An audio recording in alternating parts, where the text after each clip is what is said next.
आरोप लगने बिल्कुल जायज़ भी है, क्योंकि 2 अंडर हिल रोड बार बार मुद्दा ये स्टैंडिंग कमेटी के अंदर लेके आते हैं, कभी पोस्टपोन करते हैं, फिर उसके बाद पास कर जाते हैं। जब इनको हो जाता है कि आश्वासन हो जाता है कि अंडर हिल रोड से वहाँ से भ्रष्टाचार का पैसा आ जाएगा, फिर उसको फिर रिजेक्ट कर देते हैं, मिनट्स नहीं आते हमारे पास। अब एक चीज़ देखिए, ये एक प्राइवेट बिल्डर की बिल्डिंग है।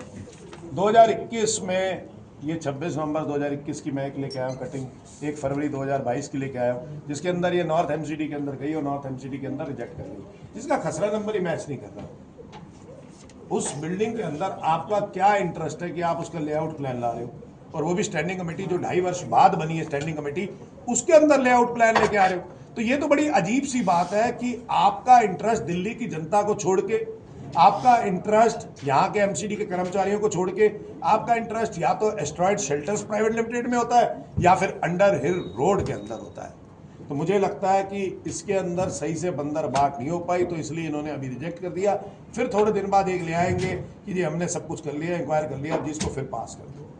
मैं आपसे बताना चाहता हूँ आपके माध्यम से कि मैं सीटीबी के खिलाफ विजिलेंस के अंदर, एंटी करप्शन ब्यूरो के अंदर मैं एक चिट्ठी लिखने जा रहा हूँ, जिसके अंदर मैं कमिश्नर को भी लिख रहा हूँ, जिसके अंदर मैं डिमांड कर रहा हूँ कि इसकी इंक्वायरी होनी चाहिए तुरंत प्रभाव से। और ये लेआउट प्लान लाने का क्या मोटो था कि जब रिजेक्ट हो चुका 2021-22 के अंदर, तो क्या इनका मोटो था कि एजेंडा नंबर 1 है, मतलब भाजपा के लिए सबसे लेआउट प्लान्स में सबसे पहला एजेंडा यही है, सबसे महत्वपूर्ण एजेंडा यही है।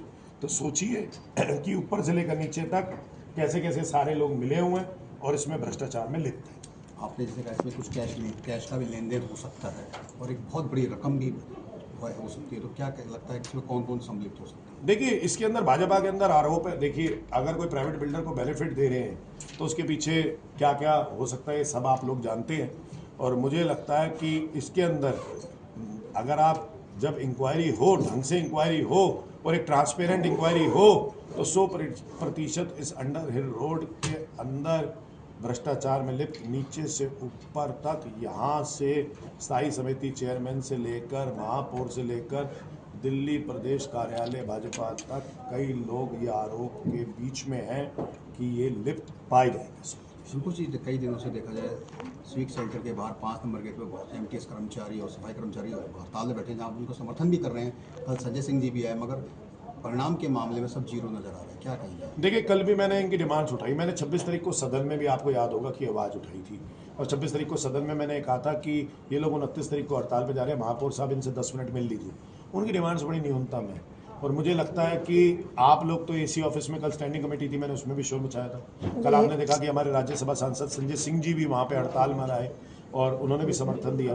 तो मुझे लगता है जब उनकी डिमांड्स बड़ी जायज़ हैं और कोई दिक्कत नहीं, क्योंकि उनको डीबीसी से एमटीएस कर्मचारी हमने बनाया था। उनकी पहले सैंक्शन पोस्ट नहीं थी, तो इसलिए उनको ये नहीं था कि सबको एक जैसा वेतन दे सकते थे। लेकिन अब तो सैंक्शन पोस्ट हो गई ना, एमटीएस बन गए ना। जब सैंक्शन पोस्ट हो जाती है तो उसका रिजर्व बजट भी होता है। तो अब तो आपको जो उनको मिनिमम पे प्लस वेरिएबल डीए देना पड़ेगा, यानी कि minimum grade pay plus variable DA, वो 27,900 का है। और जो उनकी डिमांड ठीक है, किसी को 14,000 दे रहे हो, किसी को 16,000 दे रहे हो, किसी को 20,000 दे रहे हो, किसी को 22,000 दे रहे हो, किसी को 27,000 दे रहे हो, तो कह रहे 27,900 सबके एक जैसे कर दो। वो कह रहे कंपैशनेट ग्राउंड पे हमारी नौकरियां लगवा दो। वो मलेरिया, चिकनगुनिया, डेंगू के बीच में रहते हैं, मेडिकल अंडीज मांग रहे हैं, या फिर कंपैशनेट ग्राउंड पे अपने परिवार के लिए नौकरी मांग, तो क्या गलत मांग रहे हैं? इसमें कौन से पैसे लग रहे? 4 इंजन की सरकार, अधिकारी ये कहते हैं कि आपके ऊपर 5 करोड़ रुपये अतिरिक्त हमारे पे बोझ आ जाएगा, महीने का 60 करोड़ रुपये सालाना बोझ आ जाएगा। 4 इंजन की सरकार को 60 करोड़ के बारे में सोचना चाहिए, जहाँ पे मुख्यमंत्री रेखा गुप्ता, प्रधानमंत्री नरेंद्र मोदी ये कहते हैं कि हिंदुस्तान के अंदर और दिल्ली के अंदर कहीं कोई बजट की, कहीं कोई पैसे की कमी नहीं। तो फिर एमसीडी के अंदर ये ऐसा क्यों? आप ही तो कहते थे 3 इंजन की सरकार आएगी तो दिल्ली के अंदर बड़ी तेजी से विकास चलेगा, विकास बढ़ेगा। एमसीडी में भी हम हैं, दिल्ली सरकार में भी हम हैं, केंद्र सरकार में भी अब हम हैं, हम तेजी से करेंगे।